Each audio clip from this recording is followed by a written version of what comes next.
सायाळ हा प्राणी मध्य पूर्व ते दक्षिण आशियामध्ये सर्वत्र पाहायला मिळतो। हे प्राणी आफ्रिका युरोपमध्ये आढळतात। तसेच जगामध्ये बऱ्याच ठिकाणी पाळीव प्राणी म्हणून सायाळ पाळला जातो। हे प्राणी उष्णकटिबंधीय आणि समशीतोष्ण वनांच्या पोकळ खडकाळ प्रदेशांमध्ये राहतात। या व्यतिरिक्त हे प्राणी पानगळतीच्या जंगलांमध्ये व कमी उंचीच्या जंगलामध्ये राहतात। सायाळ या प्राण्याच्या कातडीचा रंग हा मुख्यतः काळा असतो। तसेच पाठीकडून मागच्या बाजूला विशिष्ट असे केस असतात। हे केस कडक असल्यामुळे काट्यासारखे टोकदार जाणवतात।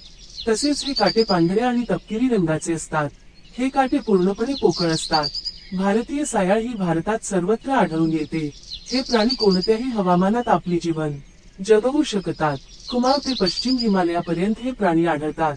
भारतीय सायाळची लांबी ही 80 ते 90 सेंटीमीटर असून तिचे शेपूट 8 सेंटीमीटर लांब असते। तसेच सायाळचे वजन 16 ते 20 किलो असते। संपूर्ण शरीर हे काटेरी केसांनी आच्छादलेले असते। त्या व्यतिरिक्त पाठीवरील काटे मोठे असून खूप बोजड असतात। काट्यांची लांबी 20 सेंटीमीटर पर्यंत असते।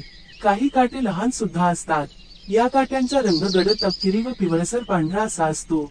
सायाळच्या जीवाला धोका असल्यास सायाळ आक्रमण करणाऱ्या शिकाऱ्याकडे पाठ करते व तिच्या अंगावरील काटेदार केस उभे करते।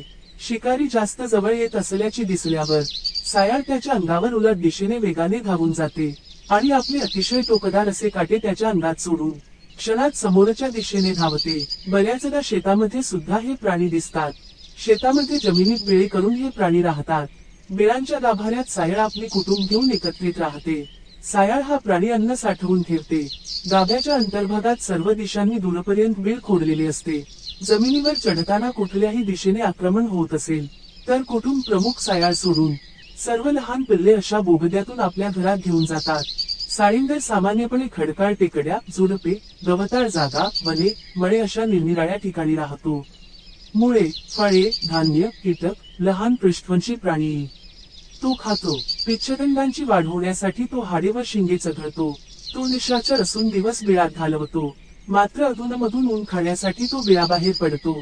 यावेळी संपूर्ण वेळ तो अन्न शोधतो, परंतु अन्नासाठी खूप दूर न जाता बिळाच्या आजूबाजूचा परिसर धुंडाळतो। तो वर चढू शकत नाही किंवा त्याला उडी मारता येत नाही। त्यामुळे तो जमिनीवर किंवा जमिनीखाली राहतो। तो उत्तम पोहतो। लांडगा, तरस, वन्य मांजरे, वन्य कुत्रे आणि मानव हे त्याचे शत्रू आहेत। साळींदराचा फेब्रुवारी ते मार्च हा प्रजनन काळ असतो। गर्भावधी सु. 240 दिवसांचा असतो। मादी एकावेळी 2-4 पिलांना जन्म देते।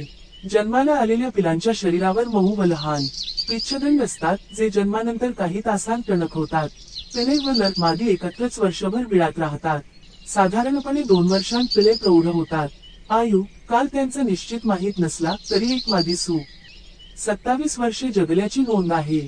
साळींदर अन्नासाठी पिकांची नुकसान करीत असल्याने त्यांना उपद्रवी समजले जाते, परंतु बिया व परागकण यांचा प्रसार त्यांच्याद्वारे मोठ्या प्रमाणावर होतो। साळींदराचे मांस रुचकर असल्याने त्याची हत्या होत असे, पण आता साळींदराच्या शिकारीवर बंदी घालण्यात आली आहे। माहिती आवडल्यास व्हिडिओला लाईक करा आणि प्राण्यांविषयी नवनवीन माहितीसाठी आमच्या चॅनलला सबस्क्राईब करा।